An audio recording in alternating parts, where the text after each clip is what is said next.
Hello সবাইকে, নতুন video নিয়ে চলে এসেছি। আজকের ভিডিওটা হচ্ছে এই যে রুদ্রিকা কদিন যে প্রচণ্ড ঠান্ডা লেগেছিল সেই টপিকটাই নিয়ে, আর কীভাবে রিকভারি করলো, কীভাবে ও সুস্থ হলো, কী করেছে ও, সেই সমস্তটাই তোমাদের আমি এই ভিডিওগুলোর মাধ্যমে শেয়ার করছি। তো সকাল সকাল দেখেই বুঝতে পেরেছি ভালোই ঠান্ডা লেগেছে, নাক দিয়ে জল গড়াচ্ছে। তো যেহেতু সিজন চেঞ্জ হচ্ছে তাই দেরি না করে আমরা সোজা বেরিয়ে গেলাম ডাক্তারকে ফোন করে চেকআপে। কারণ এই সময়টায় তো ঠান্ডা সর্দি কাশি লেগেই থাকে না, যেহেতু সিজন চেঞ্জ হচ্ছে ঠান্ডা পড়বে। হ্যাঁ, কলকাতায় সেরমভাবে ঠান্ডা না পড়লেও সিজন চেঞ্জের জন্য যেটা প্রথমে বাচ্চাদেরই তো মানে ধরে থাকে ঠান্ডা লাগাটা, বাচ্চা বড় সবারই হয়, বেশি তো বাচ্চাদেরই হয়ে থাকে। তাই যখনই বুঝতে পারলাম সকাল সকাল বেরিয়ে পড়লাম, জল পড়ছে দেরি না করে আগেই যদি সর্দিটা হয়েছে ও কিন্তু এই যে ম্যাডাম দেখতে পাচ্ছেন বোঝা যায় আমার বাবার কোলে আছে, যেহেতু বাবা ছিল না সেই জন্য হয়তো আমাদের বুঝতে দেরি হয়েছে কিনা জানি না, হয়তো দেখতে পেয়েছি বলেই আমরা গেছি সেই সময়টাতে। তো যাই হোক, ডাক্তারখানায় গেছি, ওয়েটিংয়ে আছি ডাক্তার কখন আসবে বলে। কিন্তু ম্যাডামের মতো খেলাধুলা করছে, কারণ ম্যাডামের একটা চেনা জায়গা, কারণ সবসময় ওকে যেতে হয় না এখনো পর্যন্ত সেরকমভাবে, কিন্তু ডাক্তারের কাছে ওকে যেতে হয়নি। কোনো কিছু নিয়ে যদি যেতে হয় এই একটা বছরের মধ্যে এই একবারই হলো যেটা ওর ঠান্ডা লাগা নিয়ে আমাকে ডাক্তারের কাছে যেতে হয়, বাকি সময়গুলো কিন্তু আমরা ওর গেছি শুধু ভ্যাকসিনেশনের জন্য।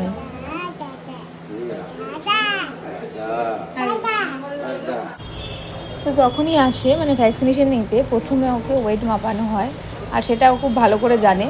তো ও দাদুর হাত ধরে ধরে চলে গেল, আর জানে সেটা ও ওখানে দাঁড়িয়ে ওকে ওয়েটটা মাপতে হয়। আর শুধু ওয়েটটা মাপবে না, সাথে ওর দুষ্টুমিও থাকবে ওখানে।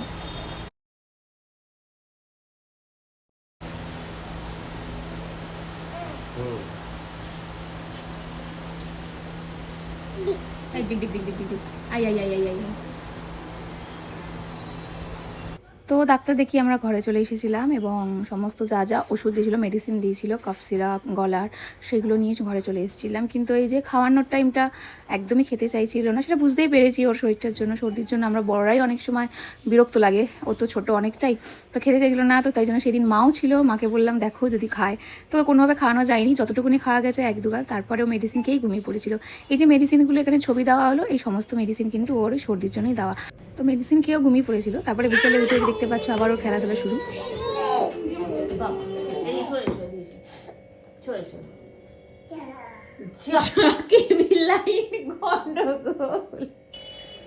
তারপর ম্যাডামকে একটু রেডি করে যাচ্ছে, তাই উঠে পড়েছে ছিল জগদ্ধাত্রী পুজো হয়েছিল যেহেতু, তো সেই জন্য ওই বাজনা শুনে তো ম্যাডামকে আর কে ধরে রাখে। তো এই যে শুয়ে আছে দেখতে পাচ্ছি, ওনাকে রেডি করে দিয়েছিলাম, কিন্তু ওনাকে আর নিয়ে যাওয়া হয়নি, আমাদের নিচ থেকেই ওনাকে জাস্ট দেখিয়ে দেওয়া হয়েছিল, ঠাকুর বাসনটাকে যাচ্ছিলো, তারপরে ওনাকে ঘরে নিয়ে চলে আসা হয়েছিল।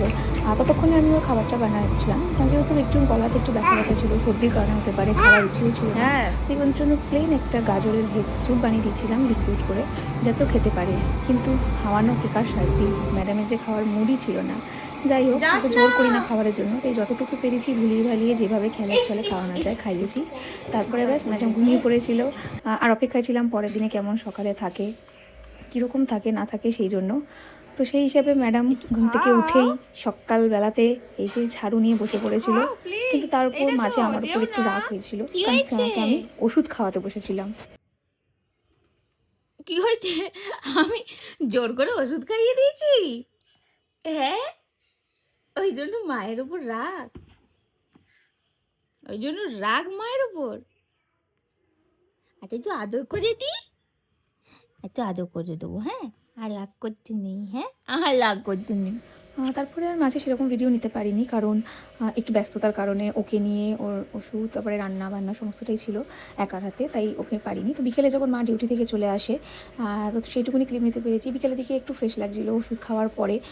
তো ও তখন ও এমনি তো সারাক্ষণ অ্যাক্টিভই ছিল, সেরকম কোনো প্রবলেম হয়নি, কিন্তু এই যে কাশিটা প্রচণ্ডভাবে ওর গলাতে জড়াচ্ছিল, ওটাই দেখে কষ্ট হচ্ছিলো। তো যাই হোক, মায়ের সঙ্গে সন্ধ্যা দিতে লেগে গেছিলেন উনি, তো ওখানে একটু সময় কাটালো, খেলাধুলা করলো, কিন্তু মাঝে কিছুটা সময় খুবই খারাপ লেগেছিলো, কারণ যখন ওর হঠাৎ জ্বর এসেছিলো, আর জ্বর মানে সেটা 102, তো সেখানেও একটু কষ্ট পেয়েছিল, তাই পুরো ভিডিওটা করতে পারিনি, তো ওখানে একটু সময় কাটাতে হয়েছিল। আর এই সময়টাতে একটু কোলে ঘুমাতে চাইছিলো, কোলে কমফোর্টেবল ফিল করছিলো, তাই সারাটা কোন মানে বেশিরভাগ সময়টাই রাতটায় ওকে এইভাবে আমরা নিয়ে কাটিয়েছি ওই দিনটায়।